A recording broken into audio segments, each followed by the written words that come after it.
Hello class 10th, कैसे हो आप सभी। मैं आशा करता हूँ कि आप सभी स्वस्थ होंगे, मस्त होंगे और आपकी पढ़ाई भी काफ़ी अच्छे तरीके से चल रही होगी। तो साथियों, आज की इस क्लास में मैं आपको बताऊंगा क्लास 10th बायोलॉजी का control and coordination in plant के बारे में। जैसा कि आप सभी जानते हैं कि जो प्लांट होते हैं, ठीक है, जो प्लांट्स होते हैं, प्लांट्स के अंदर के लाइक, ठीक है, ह्यूमन के लाइक क्या होता है, कोई भी नर्वस सिस्टम नहीं पाया जाता। ठीक है, कोई भी क्या होता है, नर्वस सिस्टम नहीं पाया जाता है एक प्लांट के अंदर। तो प्लांट जो अपने बॉडी के पार्ट्स होते हैं उसको कंट्रोल कैसे करते हैं। तो प्लांट्स जो भी होते हैं अपने बॉडी के पार्ट को कंट्रोल करने के लिए क्या चीज़ें करते हैं, ठीक है, और इसमें क्या क्या चीज़ें पाई जाती है, इसके बारे में आज के इस क्लास में हम डिटेल से चर्चा करेंगे। सबसे पहले अगर हम बात करते हैं तो चैप्टर का नाम है कंट्रोल एंड कोऑर्डिनेशन, और जो टॉपिक आप प्लांट के अंदर पढ़ेंगे, प्लांट के कंट्रोल एंड कोऑर्डिनेशन को, वहाँ पर आप पढ़ेंगे प्लांट हार्मोन के बारे में और साथ ही साथ पढ़ेंगे मूवमेंट के बारे में। और ये आपके बोर्ड एग्जाम के लिए रिविजन का काम करने वाला है। तो चलिए शुरू करते हैं आज की इस क्लास को बिना किसी देरी के और समझते हैं एक एक पॉइंट को। आगे हम स्लाइड 2 पर, जहाँ पर इंट्रोडक्शन बताएंगे। तो अगर कोई पूछता है कि what is the control and coordination of plant, तो आप सीधा से कहेंगे कि plant do not have nervous system. Plant के पास कोई भी नर्वस सिस्टम नहीं पाया जाता है, ठीक है। Coordination occur through the plant hormone. जो प्लांट के अंदर कोऑर्डिनेशन होता है वो प्लांट हार्मोन्स के द्वारा किया जाता है। Response shown by growth movement, और जो रिस्पॉन्स दिखाई देता है कि इसमें कोऑर्डिनेशन हो रहा है कि नहीं हो रहा है, तो इसके ग्रोथ और मूवमेंट के द्वारा दिखाई देता है। Stimulus can be light, gravity and water touch. यानी कि जो प्लांट के अंदर स्टिमुलस होती हैं वो क्या होती हैं, लाइट हो सकती है, ग्रेविटी हो सकती है, टच हो सकता है और पानी हो सकता है। आगे चलते हैं थर्ड स्लाइड पर। थर्ड स्लाइड में क्या लिखा गया कि व्हाट इज कोऑर्डिनेशन। कोऑर्डिनेशन होता क्या है, एक्चुअल में कोऑर्डिनेशन का मतलब क्या होता है, इसको देख लिए।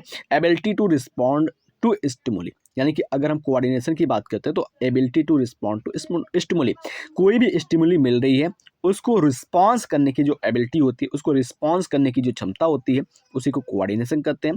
Coordination controlled by chemical substances. एक प्लांट के अंदर जो कोऑर्डिनेशन होती है उसको कंट्रोल किया जाता है केमिकल सब्सटेंसेस के द्वारा, ठीक है। और ये होते हैं जो प्लांट के अंदर स्टिमुली होते हैं या फिर केमिकल सब्सटेंस होते हैं, वो क्या करते हैं, इंसानों की अपेक्षा बहुत धीरे काम करते हैं। Mainly growth based on response, यानी कि ग्रोथ हो रहा है तो इसका पता है कि यहाँ पर जो कोऑर्डिनेशन है वो अच्छे तरीके से हो रहा है, यहाँ पर रिस्पांस मिल रहा है। तो आई होप आप इस चीज़ को समझ चुके होंगे कि जो एबिलिटी होती है स्टिमुलस को रिस्पांस करने की, वही क्या होती है, इनकी कोऑर्डिनेशन होती है प्लांट के अंदर। और इनके अंदर जो कंट्रोल होता है कोऑर्डिनेशन का वो केमिकल सब्सटेंसेस के द्वारा होते हैं। कौन कौन से केमिकल काम करते हैं उसके बारे में अभी हम नीचे आपको डिस्कस करके बताएंगे। चलिए अगले स्लाइड पर चलते हैं। अगला स्लाइड है टाइप्स ऑफ प्लांट मूवमेंट, ठीक है। प्लांट्स के अंदर मूवमेंट जो होता है वो कितने टाइप का होता है, देखिए यहाँ पर अगर प्लांट की बात करते हो तो यहाँ पर ट्रॉपिक मूवमेंट पाया जाता है, नॉन नास्टिक मूवमेंट पाया जाता है, ग्रोथ करता है, ठीक है। उसके बाद अगर हम बात करते हैं एक्सटर्नल स्टिमुलस के द्वारा भी इसमें मूवमेंट पाया जाता है। देखिए अगर हम बात करते हैं ट्रॉपिक मूवमेंट की, तो ट्रॉपिक मूवमेंट क्या होता है, डायरेक्शनल होता है। भाई हमको इस डायरेक्शन में जाना है इसी डायरेक्शन में जाएंगे, यानी कि हमको ऊपर जाना है ऊपर जाएंगे, नीचे जाना है नीचे जाएंगे। अब अगर हम बात करते हैं नास्टिक मूवमेंट की, तो नास्टिक मूवमेंट का मतलब होता है नॉन डायरेक्शनल। भाई किधर भी फैल जाएंगे, इधर फैल जाएंगे, इधर फैल जाएंगे, इधर फैल जाएंगे, किसी भी डायरेक्शन में हम फैल सकते हैं। इसको नास्टिक मूवमेंट यानी कि नॉन डायरेक्शनल कहते हैं। ग्रोथ डिपेंडेंट और इंडिपेंडेंट, जो इनकी ग्रोथ होती है वो क्या होती है, किसी के ऊपर डिपेंड हो सकती है या इंडिपेंडेंट हो सकती है। Caused by external stimuli, external stimuli के द्वारा ही इसके अंदर जो ग्रोथ होती है, जो मूवमेंट होती है, वो फाइनली डिफाइंड किया जाता है। आई होप आप इस चीज़ को समझ चुके होंगे। चलिए अगर हम बात करते हैं नंबर 5वें स्लाइड पर, और ये आपका एक मोस्ट इंपॉर्टेंट टॉपिक है जिसको कहते हैं फोटोट्रॉपिज्म। फोटोट्रॉपिज्म क्या होता है, तो अगर फोटोट्रॉपिज्म की बात करते हो तो यहाँ पर क्लासीफाई कर लेते हैं हम। एक आपका फोटो है, ठीक है, और यहाँ पर लिखा हुआ है ट्रॉफिज्म। एक सेकेंड, फोटोट्रॉपिज्म।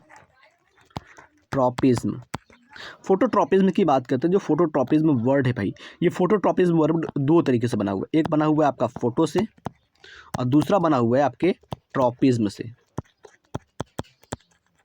अब फोटो का मतलब क्या होता है, लाइट। फोटो का मतलब क्या होता है, लाइट। और ट्रॉपिज्म की बात करते हैं, ट्रॉपिज्म का मतलब क्या होता है, डायरेक्शन, ठीक है। फोटोट्रॉपिज्म का मतलब क्या होता है, लाइट डायरेक्शन। तो फोटोट्रॉपिज्म में जो प्लांट होता है वो ग्रोथ करता है लाइट के डायरेक्शन में, यानी कि ऊपर की ओर बढ़ता है, और सूट जो होती है वो बैंड कर जाती है टूवर्ड्स द लाइट, ठीक है।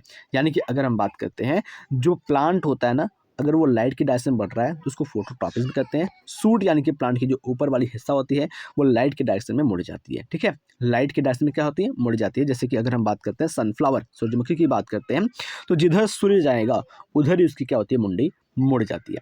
Control by the oxygen hormone, यानी कि अगर हम बात करते हैं जो फोटोट्रॉपिज्म होती है वो किसके द्वारा कंट्रोल किया जाता है, ऑक्सीन हार्मोन के द्वारा इसको कंट्रोल किया जाता है। और अगर सूट फोटो के डायरेक्शन में बढ़ रहा है, सूट यानी कि उसकी जो तना है वो लाइट के डायरेक्शन में बढ़ रही है, तो इसको कहते हैं पॉजिटिव फोटोट्रॉपिज्म। आई होप आप इस चीज़ को समझ चुके होंगे। दूसरा अगर हम बात करते हैं एग्जांपल में, यहाँ पे देखो सनफ्लावर लिखा हुआ है। दूसरे नंबर पर बात करते हैं तो यहाँ पर आता है जियोट्रॉपिज्म, यानी कि ग्रेविट्रोपॉजिटिव की अगर हम बात करते हैं, जियोट्रॉपिज्म की बात करते हैं, तो ये क्या होता है, जो ग्रेविटी होती है ना, ग्रेविटी की डायरेक्शन में ये बढ़ता है, यानी कि बात करते हैं रूट, ठीक है। अगर हम जड़ की बात करते हैं तो ये क्या होता है, जमीन के अंदर जाता है, यानी कि ग्रेविटी के डायरेक्शन में क्या करता है, ये बढ़ता है। तो growth is response to gravity, जो ग्रोथ होती है वो जो ग्रोथ होती है वो ग्रेविटी को रिस्पॉन्स करती है। रूट ग्रो डाउनवर्ड, यानी कि अगर हम बात करते हैं तो ये जियोट्रॉपिज्म होते हैं, या फिर हम बात सकते हैं पॉजिटिव होते हैं ग्रेविटी के। सूट इज अपवर्ड, जो सूट होता है वो क्या होता है, निगेटिव होता है। तो जियोट्रॉपिज्म में जो आपके रूट होते हैं वो पॉजिटिव होते हैं, जो कि नीचे बढ़ते हैं, और जो सूट होते हैं वो आपके क्या होते हैं, जियो नेगेटिव होते हैं, जो कि ऊपर की ओर बढ़ते हैं। और ये अगर हम बात करते हैं तो help in encourage and support, जो क्या करते हैं, सपोर्ट करने में मदद करते हैं। तो आई होप आप इस चीज़ को समझ चुके होंगे। आगे चलते हैं, यहाँ पर 7वें स्लाइड में देखते हैं, तो यहाँ पर लिखा हुआ है growth in response to water, यानी कि अगर हम बात करते हैं तो ये ग्रोथ जो होती है किसके, जो आपकी जियोट्रॉपिज्म होती है वहाँ पर वाटर की रिस्पॉन्स होती है, ठीक है। Root grow towards the water source, यानी कि जो रूट होती है, जो जड़ होती है वो नीचे की ओर आती है, तो किसके तरफ में आती है, तो ये जो जड़ होती है नीचे की ओर आती है, तो ये पानी की तलाश में आती है। तो आई होप आप इस चीज़ को अच्छे तरीके से समझ पा रहे होंगे। हेल्प इन वाटर एब्जॉर्प्शन, जो रूट होता है वो क्या करता है, पानी के एब्जॉर्प्शन में हेल्प करता है। Important for the plant survival, यानी कि पौधे को अगर जिंदा रहना है तो पानी को सोखना पड़ेगा। अब अगर हम बात करते हैं तो यहाँ पर लिखा गया है थिग्मोट्रॉपिज्म की बात करते हैं, तो यहाँ पर अगर हम बात करते हैं, जैसे ही आप टच करते हैं ना, टच करते हो तो इस टच के रिस्पांस में क्या करती है, ये आपको रिस्पांस करती है टच को, यानी कि growth in response to touch, जो ग्रोथ होती है वो टच के रिस्पांस में होती है। सीड इन क्लाइंबर्स, ठीक है। जैसे कि अगर हम बात करते हैं, आप किसी भी सब्जी को देख लेते हैं, जैसे करेला की बात करते हैं, कद्दू की देख लेते हैं, तो इसमें क्या होते हैं, टेंटिकल्स पाए जाते हैं इस तरीके से। अब ये टेंटिकल्स क्या होते हैं, किसी चीज़ को पकड़ करके ऊपर चढ़ने का काम करते हैं, तो इसको कहते हैं क्या, टिग्मोट्रॉपिज्म के नाम से जानते हैं। Tentacles coiled around the support, जैसे अगर हम बात करते हैं, यहाँ पर हमने क्या किया, एक डंडा लगा दिया, और यहाँ पर क्या कर दिया, हमने एक सब्जी लगा दिया, ठीक है, और जिसमें क्या होता है, टेंटिकल्स पाया जाता है। तो ये टेंटिकल्स पाया जा रहा है। अब ये टेंटिकल्स यहाँ पर चला गया, तो टेंटिकल्स क्या करेगा, इस डंडी को पकड़ करके ऐसे चढ़ेगा, ठीक है, ऐसे ऊपर की ओर चढ़ेगा, जहाँ तक पाएगा प्लेस वहाँ तक ये चढ़ता चला जाएगा। एग्जाम्पल की बात करते हैं, पी प्लांट देख सकते हैं, करेला देख सकते हैं, तो वहाँ पर टेंटिकल्स पाए जाते हैं। अब अगर हम बात करते हैं नॉस्टिक मूवमेंट की, तो नॉस्टिक मूवमेंट क्या होता है, ये नॉन डायरेक्शनल मूवमेंट होता है, किसी भी डायरेक्शन में जा सकता है भाई, ऊपर जा सकता है, नीचे जा सकता है, लेफ्ट राइट किसी भी डायरेक्शन में जा सकता है। इसको हम कहते हैं नॉस्टिक मूवमेंट कहते हैं। नॉट डिपेंड ऑन ग्रोथ, ये ग्रोथ के ऊपर डिपेंड नहीं कर सकता है। Cause by the trigger pressure, ये क्या होता है, ट्रिगर प्रेशर के द्वारा होता है। तो आई होप आप इस चीज़ को अच्छे तरीके से समझ पा रहे होंगे। यानी कि अगर हम बात करते हैं एक पौधा जिसका नाम है टच मी नॉट प्लांट, ठीक है, टच मी नॉट प्लांट, जिसको कहते हैं छुई मुई का पौधा, ठीक है। आगे चलते हैं, तो यहाँ पर प्लांट हार्मोन की बात करते हैं, जो कि वेरी वेरी इंपॉर्टेंट है आपके क्लास 10th के एग्जाम के लिए। प्लांट हार्मोन को अगर आप समझ गए तो आपका पक्का है 10 नंबर आपको मिल जाएगा। प्लांट हार्मोन की बात करते हैं, तो प्लांट हार्मोन क्या होते हैं, केमिकल मैसेंजर होते हैं, कंट्रोल करते हैं ग्रोथ और डेवलपमेंट को, प्रोड्यूस करते हैं स्मॉल अमाउंट, ठीक है, ये क्या होता है, स्मॉल अमाउंट में प्रोड्यूस होते हैं, मूव करते हैं one part two another part plant के, ठीक है। तो प्लांट हार्मोन क्या होता है भाई, आपका एक मैसेज होता है। अब इसमें नंबर 1 आता है आपका ऑक्सीजन, जो कि काफ़ी इंपॉर्टेंट है। ऑक्सीजन की बात करते हैं, तो ऑक्सीजन क्या करता है, फर्स्ट डिस्कवर्ड प्लांट हार्मोन, यानी कि अगर क्वेश्चन पूछता है एमसीक्यू में कि what is the first discovered plant hormone, तो आंसर आपका सीधा सीधा हो जाएगा, ऑक्सीजन जो है वो आपका क्या है, फर्स्ट डिस्कवर्ड हार्मोन है, ठीक है। अब ये क्या करता है, प्रमोट करता है ऑल इलांगेशन, जो भी पौधा लंबाई में बढ़ता है उन सभी लंबाई के लिए जिम्मेदार कौन होता है, जो ऑक्सीजन हार्मोन होता है, वो ऑक्सीजन हार्मोन क्या होता है, पौधे की लंबाई के लिए जिम्मेदार होता है। तो आई होप आप इस चीज़ को अच्छे तरीके से समझ पा रहे होंगे। आगे अगर हम बात करते हैं, तो ये हेल्प करता है फोटोट्रॉपिज्म। फोटोट्रॉपिज्म मतलब यहाँ पर सन है, ठीक है, इस सन के डायरेक्शन में क्या करता है, पौधे को लंबाई में बढ़ाने का काम करता है। प्रिवेंट करता है अर्ली लीफ फॉल, यानी कि जल्दी पत्ता गिर जाने से ये बचाने का काम करता है। कौन? Auxin hormone. तो आई होप आप इस चीज़ को समझ चुके होंगे। दूसरे की अगर हम बात करते हैं, दूसरा हार्मोन है आपका जिब्रेलिन।